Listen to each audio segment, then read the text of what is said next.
Welcome and namaste, dear friends. I'm glad we're back here together again after starting episode 2 last week of the new book with Eyes to See. Today there will be episode 3 with Eyes to See. You remember episode 2 was the initiation of the first chapter following the introduction, and the first chapter was entitled Creating Our Heaven or Hell. That may have offended some of you. I hope not, but let's hope rather than that it opens your eyes to a little different way to thinking about heaven and hell. Obviously, it's not for you to take my definition of that, my perspective on that issue, or that comparison or contrast, but rather for you to come to your own. I stopped in the middle of the chapter because it was a fairly long chapter last time. So I'll go on from there into making our own heaven or hell.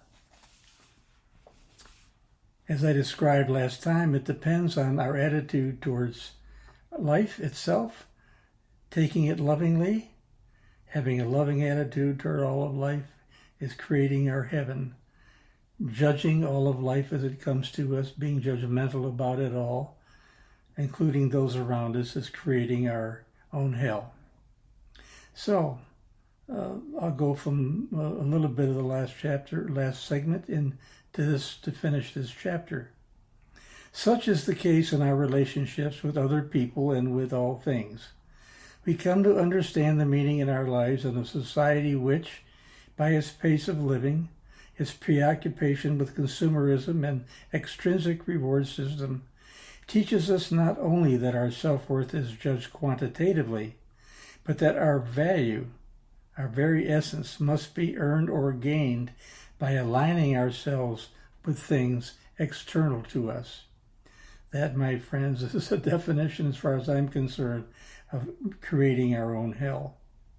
Hence, if I live according to a system of external validation for determining my worth, I come to believe that my personal worth and value is fixed by the likes of job, personal appearance, the expectation of others, my collections of goods, and alliance with an endless array of false idols, things we worship external to ourselves, rather than accepting myself as whole merely because I am whole.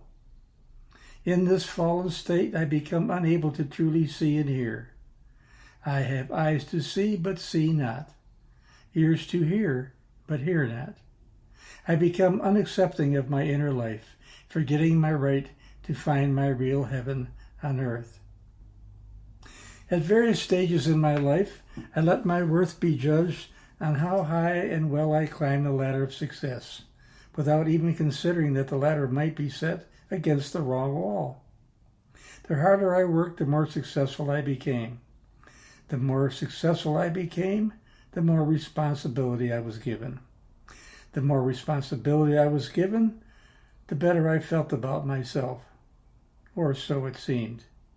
As I climbed the ladder of success from assistant professor to associate professor to department coordinator to assistant to the dean to assistant vice president to associate vice president to vice president to the president of a small college to chancellor of a large university, many saw me as climbing higher and higher pinnacles, achieving greater and greater success.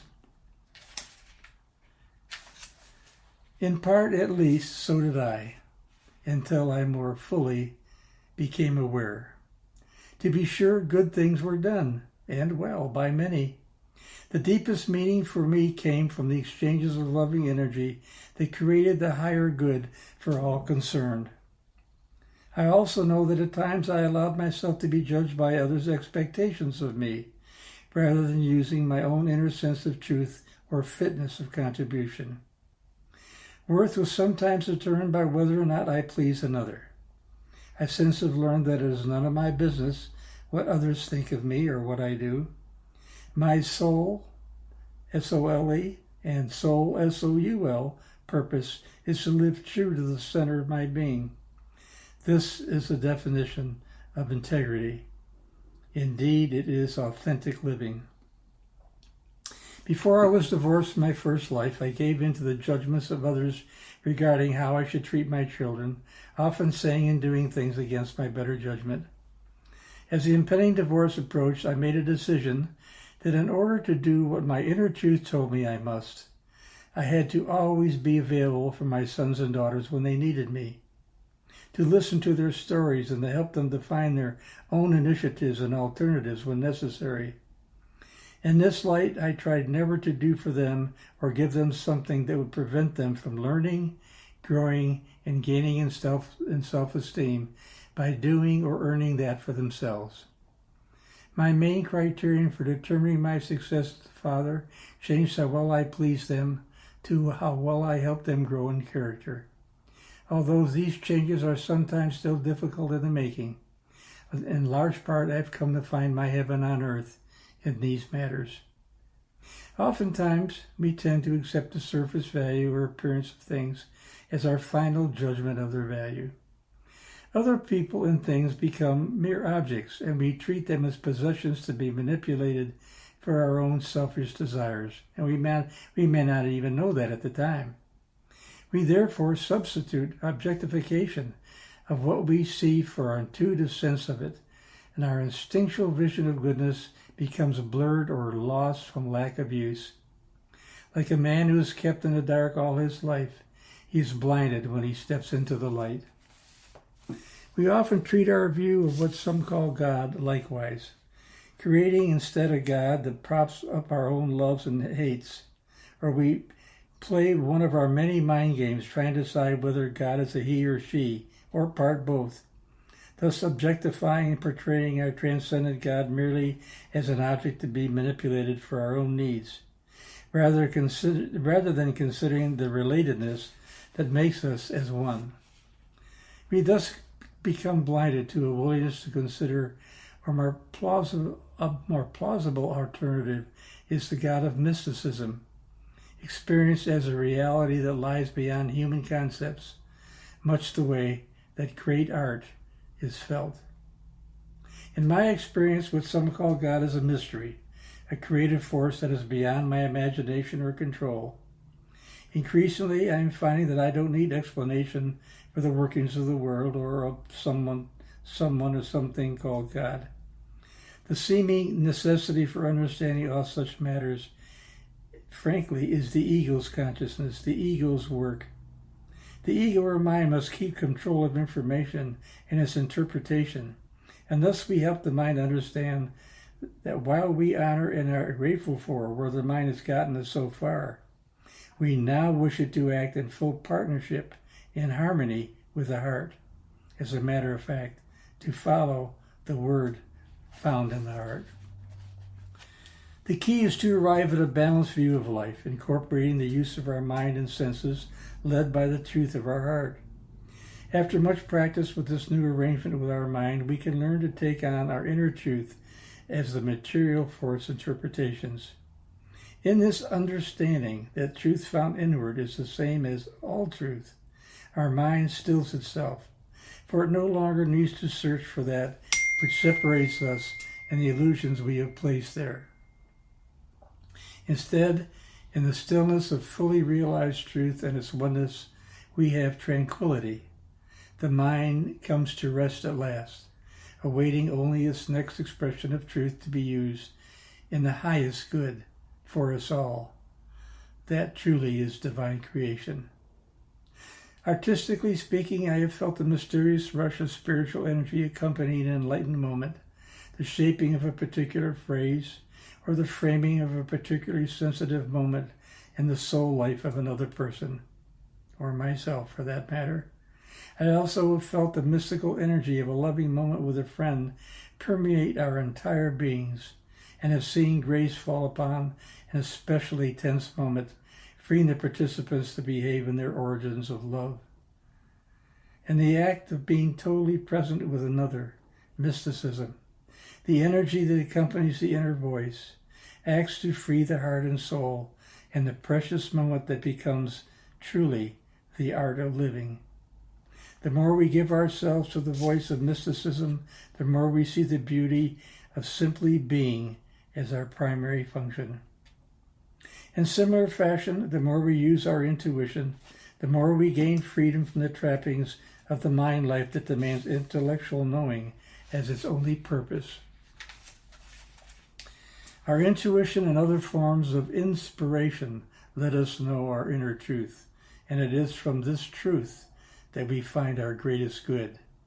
We then can serve this greater good rather than delude ourselves into thinking that the mind is to govern all. Intuition cuts through egoic illusion. We know in the depths of our heart that what we take as intuition is truth for us, despite the fact that we've been taught to trust the mind and not intuition for what is best for us. The mind, however, contains only what we put in it, and much like a computer, it can only spin new fabrications from the same material. As helpful as that may be for certain purposes, it is not original in the purest sense of the term original. Intuition, on the other hand, is original energy and comes to us as such in our moments of genuine need. We merely need to allow intuition to flow and to develop confidence in its validity for us. Actually, all we need to do is to stay aware and follow it. It is only when we reach beyond our learned or imposed limitations that we can finally see beyond what the mind alone can tell us, beyond the surface characteristics or images to the core of everyone and everything. It is the core of life's offerings that we find divine. It is in the core of life's offerings that we find divine creativity, where the images of the material world reveal themselves as the images or icons of inner truth. Life's images, by our intent, depict the callings of our own heart, after all. As I learned to trust my inner world to the inward way, mysticism, events, places, and people were revealed to me as images of a different kind. I saw deeper meaning in all. More and more each person and thing I encountered took on an image of our common innate essence of being. Our common innate essence of being. Each became sacred. I became honor-bound to treat each with the dignity sacredness deserves. In To Know as We Are Known, Parker J. Palmer tells us that to come into relatedness is to fundamentally come to see ourselves connected with all beings. As all creations of the divine, indeed created in our common image, they, like us, are manifestations of a singular essence, power, or spirit. We call that love. Such a transformation requires a dramatic change in the attitude or perspective from which we view life. This realization affords us the opportunity to view others and things as constituted by the same authentic essence of being. We can transcend superficial perspectives of life and realize and live our common being in its stead. I suspect that many of us need to forfeit the scales of unbalanced judgment from our way of seeing others and things as better or worse than we are, and instead, come to see life from the depths of our loving hearts. I know when I see life without conditions, I give benefit of doubt, a helping hand, a loving touch. But when I compete with love or feel inadequate to love, I treat others with the harshness that being judgmental commands.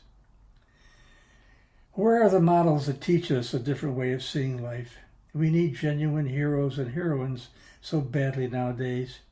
Our planet is caught up in economic, religious, social, political, and military competition. Such has been the example and teachings of government, educational institutions, religion, and the communication industries.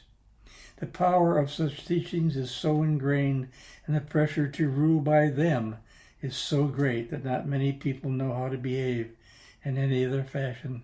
Matter of fact, they probably haven't even thought about it. They've been so caught up with all this diversion. As a result, few of our leaders are centered and bold enough to act out for our highest good.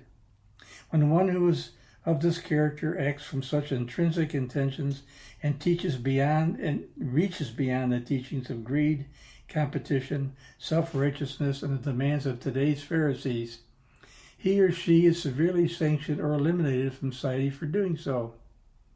If we are to recreate an environment where each of us can flourish as hero or heroine of the loving attitude, our schools, our churches, our governments, and foremost, our families and significant others must regain control over the capacity to reveal character throughout our planet. Palmer gives us a bit of wisdom on how to cope with this lack of guidance. Education would not be necessary if things were as they seem. To go beyond appearances, education relies on fact and reason, on the capacity of science to dissect the world into its component parts, on the capacity of the mind to see the relation of these parts in rational order. Prayer and analysis do not end up at the same point. Where analysis aims at breaking the world into its elements, prayer aims at seeing beyond the elements into their underlying relatedness. While my sense discriminates and my mind dissects, my prayer acknowledges and recreates the unity of life. From Parker Palmer, a beautiful statement. Prayer, as with life, as Palmer explains, is a practice of relatedness without manipulation, to the point where mutuality is reached in community with others by knowing the transcendent center that connects us all. In this way, we are led in our actions of prayer to penetrate the surface of what's underneath, into the soul of the matter, so to speak. In the understanding of our mutuality, we begin to awaken to our authentic reality, all of us. We come to see that nothing is separate. We are not separated from one another. Everything is connected. Everything is symbolic of all else. Everything and everyone, indeed, is one. Prayer then becomes a simple matter of merely listening to that perspective in the depths of our hearts, instead of making petitions to some papa or mama, God, to fulfill our earthly desires. Reading the stories about and from Jesus with a perspective different from what we may have been taught to utilize can help us learn how to more consistently create loving as our experience.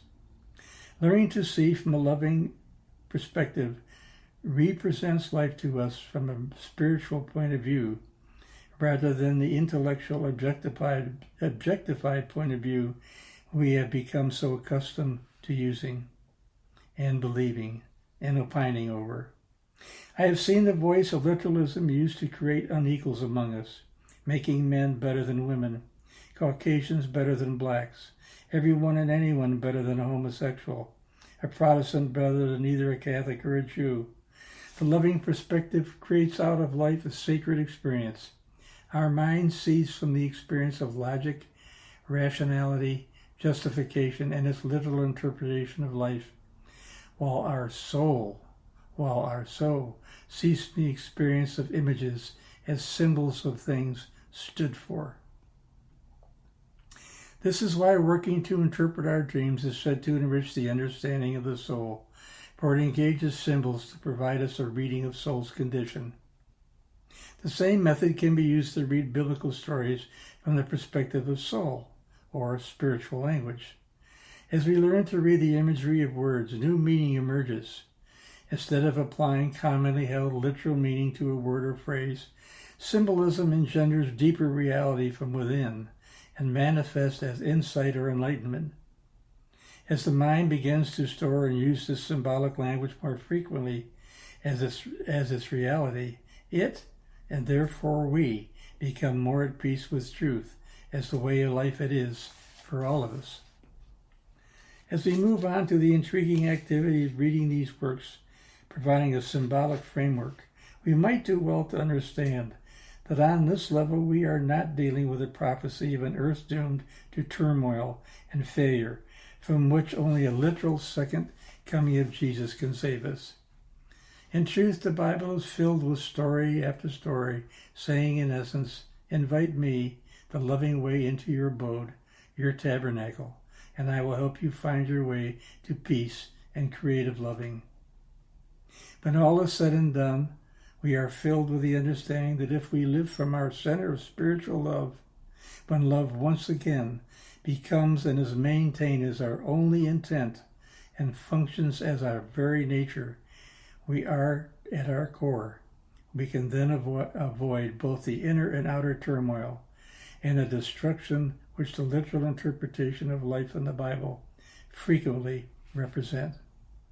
In this light, the Bible becomes a chronicle of our interior life. Each time we engage the pure love of Jesus in our brokenness, we are resurrected to a life wholly in love. The example in the following chapters provides ample evidence of some enlightened ways for us to manifest a life filled with deep inner peace instead of the angst of the outer way. Well, that completes our first chapter on creating our own heaven or hell. Together with the last one we did together. It's fairly lengthy, but I think it's important to set the stage for where we're going for the next chapter, which is called Biblical Stories, Another Perspective. It's always interesting what comes up week to week. It's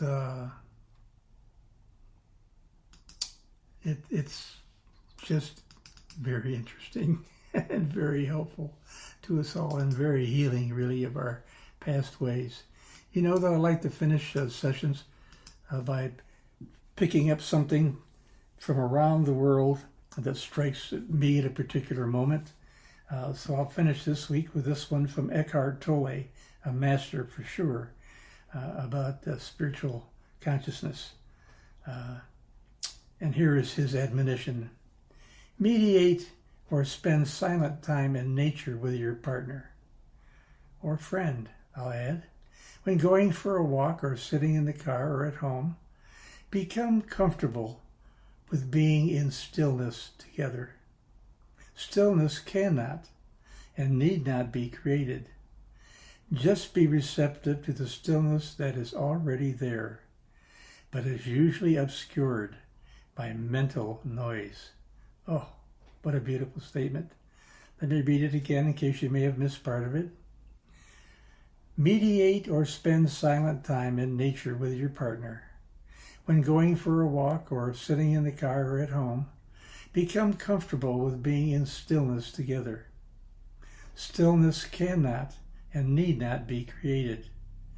Just be receptive to the stillness that is already there, but is usually obscured by mental noise. And if you drink that in, particularly that last sentence, just be receptive to the stillness that is already there, but is usually obscured by mental noise. And where do we find the stillness that is already there? By going inward.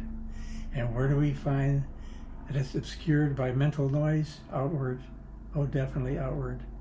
We are absolutely, our attention is diverted by so much chaos. So instead of chaos, live in the loving way, my friends. I wish you the best this coming week. May you live healthy. May you live lovingly.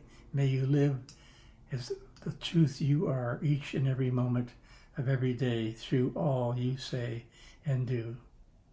Namaste, my dear friends. I love you.